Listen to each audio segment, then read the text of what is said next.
Chances are you've seen one. These foxes with mange leave the comfort and safety of the forest seeking warmth and an easy meal.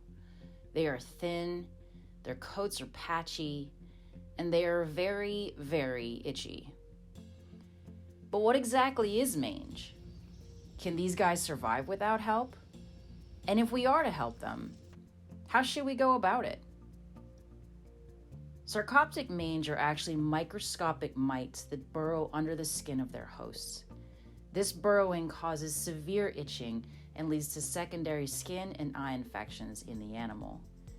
Once severely compromised by mange, a fox will have difficulty sleeping, be very lethargic, and have difficulty hunting for prey.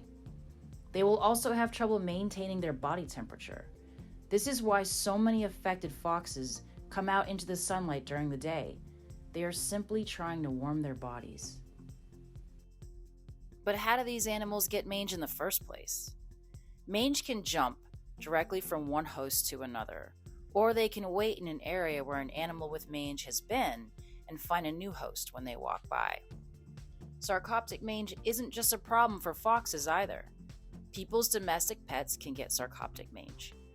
Other wildlife, such as coyotes and porcupines, can get mange as well. Now, can people get sarcoptic mange? Absolutely. These mites can jump onto you, but the good news is they can't complete their life cycle on you. So though you may have some itching and discomfort, you won't get it quite as bad as these animals do. The best advice we can give is to keep people and pets away from these sick foxes. Only professionals should be handling them and treating them. So how can we help these guys? Well, if the mange isn't too severe, sometimes an animal's immune system can overcome it.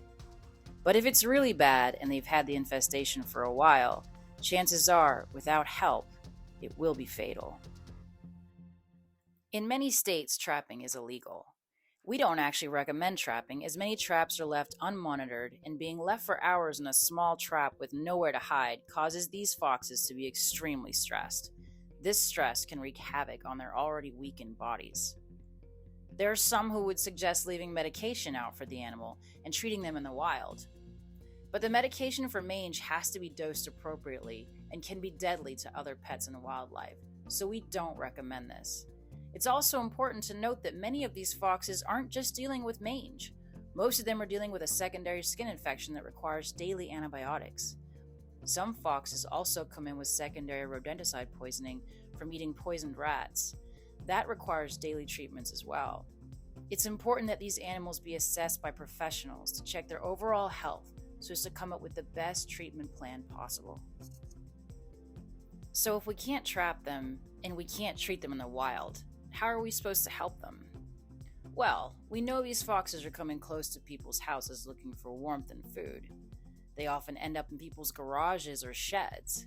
If these animals could be contained in those areas, they can be helped. If you see the neighborhood fox wandering into an area where it can be contained, carefully close the door or block exits, and then call a professional for help. This always works best if communities work together. Please don't blame your animal control officer. It's near impossible to catch these guys unless they are on death's door. Even very mangy foxes are still very cunning and very fast. They are incredibly difficult to catch. I speak from experience. Helping these animals generally takes multiple people working together and monitoring them. There's so much more I could tell you about foxes with mange, but I don't want to make this video too long. Just know it is possible to save them. We've saved many of them here at our rescue. The one thing to note is we gotta go about it the right way, and we could save many more lives of these majestic creatures if we all work together.